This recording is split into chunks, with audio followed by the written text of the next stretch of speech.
What if one morning you stepped outside, and for the first time in a long time, you actually noticed the world around you? Not because everything was fixed, not because life had suddenly become easier, just because something inside you had quietly shifted.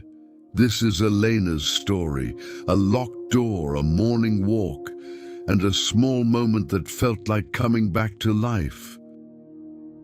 Elena locked the door behind her.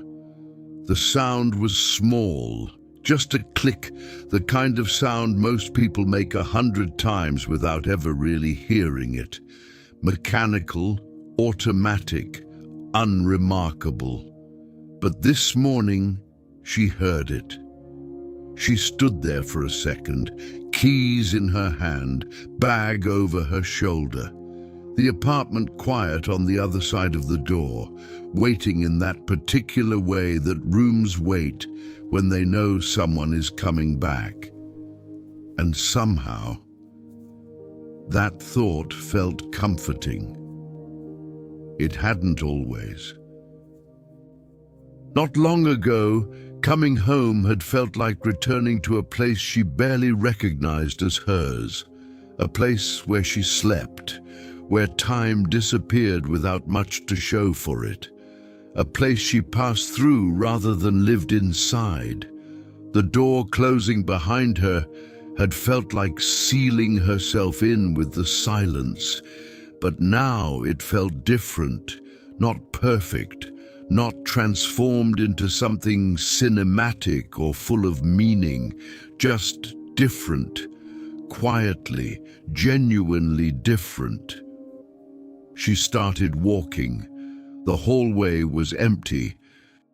Morning light slipped through a window at the far end, pale and unhurried. Someone closed a door on the floor below. Someone laughed outside, a real laugh, sudden and unself-conscious. Life already moving at its regular pace, indifferent to whether you were ready for it or not.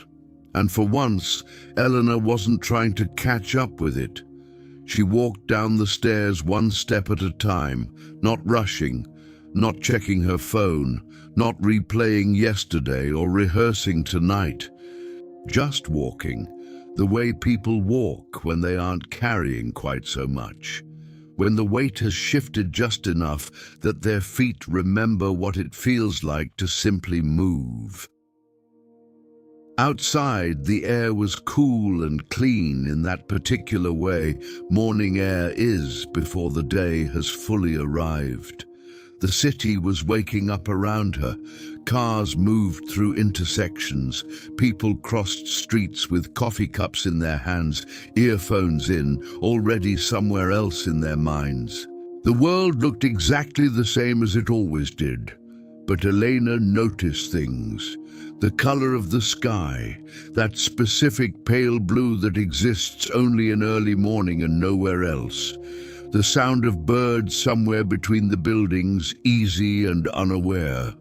The smell of the air, cool and faintly green, the kind of smell that reminds you that the world is always doing something even when you aren't paying attention. Small things, easy things. Things that had always been there, waiting patiently to be noticed. And she thought, maybe peace isn't something you find. Maybe it isn't a destination or an achievement or something that arrives after you've done enough work to deserve it. Maybe it's something you notice, something that was always present, waiting quietly at the edges of your days for you to slow down enough to see it. Eleanor crossed the street. The sun touched her face, warm and unhurried and completely indifferent to everything she had been carrying lately. And she smiled. Not because everything was resolved, not because the hard things had disappeared or the uncertain things had become certain, but because she was here, present inside this specific morning, this specific light, this specific unrepeatable moment of her own life. And that felt like enough. For now, that felt like exactly enough.